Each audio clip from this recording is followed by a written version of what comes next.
അഹമ്മദാബാദ് വിമാന അപകടവുമായി ബന്ധപ്പെട്ട് Wall Street journal report പുറത്ത്. എഞ്ചിനിലേക്കുള്ള ഇന്ധന ഒഴുക്ക് നിയന്ത്രിക്കുന്ന സ്വിച്ച് ഓഫായി.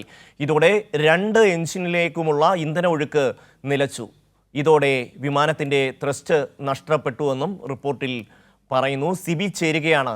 സിബി, എങ്ങനെയാണ് ഈ ഇന്ധനം നിയന്ത്രിക്കുന്ന സ്വിച്ച് ഓഫാകുന്നത്? അതെന്തൊരു അവസ്ഥയാണത്? എങ്ങനെയാണത് സംഭവിക്കുന്നത്? വിശദാംശങ്ങൾ. ഷമ്മി, ഈ അഹമ്മദാബാദ് വിമാനാപകടവുമായി ബന്ധപ്പെട്ടുകൊണ്ട് നാളെ 1 മാസം പൂർത്തിയാക്കാണ്. 275 പേരുടെ ജീവൻ പൊലിഞ്ഞ ഈ അപകടത്തിന്റെ ഇത് കാരണം ഇപ്പോഴും വ്യക്തമായിട്ടില്ല. പല പല റിപ്പോർട്ടുകൾ ഇപ്പോൾ പുറത്തു വരുന്നുണ്ട്.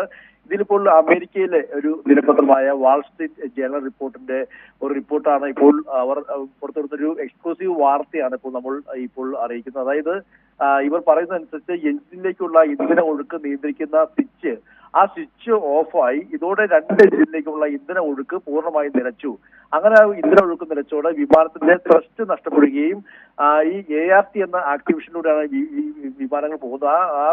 ആ ആക്ടിവിഷൻ വഴിയാണ് ഇത്തരത്തിൽ ഈ ഒരു നിഗമനത്തിലേക്ക് എത്തിയിരിക്കുന്നത് എന്നുള്ളതാണ് ഇവർ പറയുന്നത്. എന്തായാലും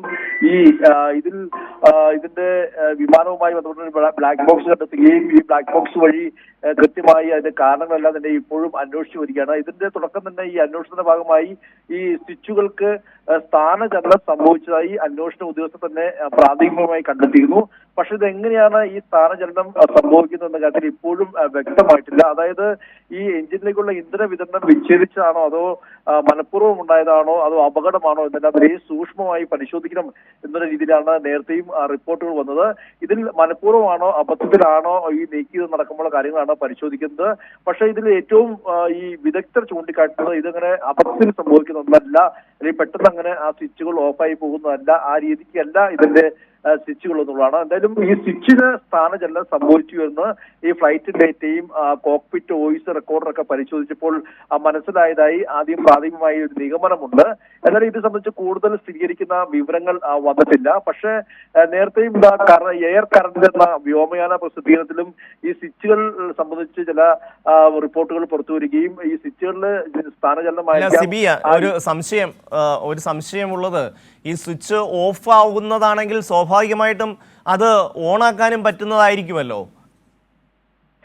ഇതിലിപ്പോൾ ഈ വ്യോമയാന സുരക്ഷാ വിദഗ്ധർ ഉൾപ്പെടെ ചൂണ്ടിക്കാട്ടുന്നത് ഈ വിമാനത്തിലേക്കുള്ള എഞ്ചിനുകളിലേക്കുള്ള ഇന്ധന വിതരണം അത് നിയന്ത്രിക്കുന്നത് ഈ സ്വിച്ചുകളാണ്. പക്ഷേ ഈ സ്വിച്ചുകൾ പെട്ടെന്ന് സ്ഥാനചലനം ഉണ്ടാക്കാൻ കഴിയുന്ന ഒന്നല്ല എന്നുള്ളതാണ് US വ്യോമയാന സുരക്ഷാ വിദഗ്ധനായ ജോൺ കോക്സ് അടക്കം പറയുന്നത്.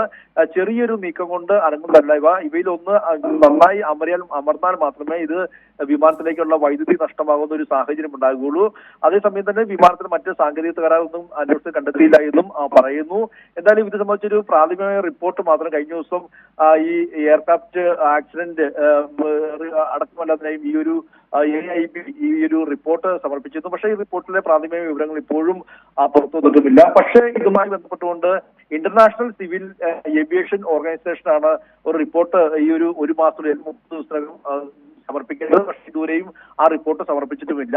എന്തായാലും വളരെ അവ്യക്തതയും ദുരൂഹതയും നിറഞ്ഞ ഒന്നാണ് ഈ ഒരു വിമാന അപകടവുമായി ബന്ധപ്പെട്ടുകൊണ്ട് ഇപ്പോഴും നമുക്ക് റിപ്പോർട്ട് ചെയ്യാനിരിക്കുന്നത്. പക്ഷെ പല വിദഗ്ധരും ചൂണ്ടിക്കാട്ടുന്നതും ഇപ്പോൾ ഏറ്റവും കൂടുതലായി ഇത് വാൾ സ്ട്രീറ്റ് ജേണലും പുറത്തുവിടുന്നതും ഈ ഒരു സ്വിച്ചിന്റെ സ്ഥാനചലനം അത് എഞ്ചിനിലേക്കുള്ള ഇന്ധന ഒഴുക്ക് തടഞ്ഞു. അങ്ങനെ ഈ ഒരു വിമാനം ഒരു ത്രസ്റ്റ് നഷ്ടപ്പെട്ട് അപകടത്തിലേക്ക് പോയി എന്ന രീതിയിലുള്ള ഒരു റിപ്പോർട്ടാണ് ഇവരും പുറത്തുവിടുന്നത്. പക്ഷെ ഇതൊന്നെല്ലാം തന്നെയും ഒരു നിഗമനം മാത്രമാണെന്നും ഇവർ ചൂണ്ടിക്കാട്ടുകയും ചെയ്യുന്നു. ഷമി. സിബിയാണ് ദില്ലിയിൽ നിന്ന് വിവരങ്ങൾ നൽകിയത്.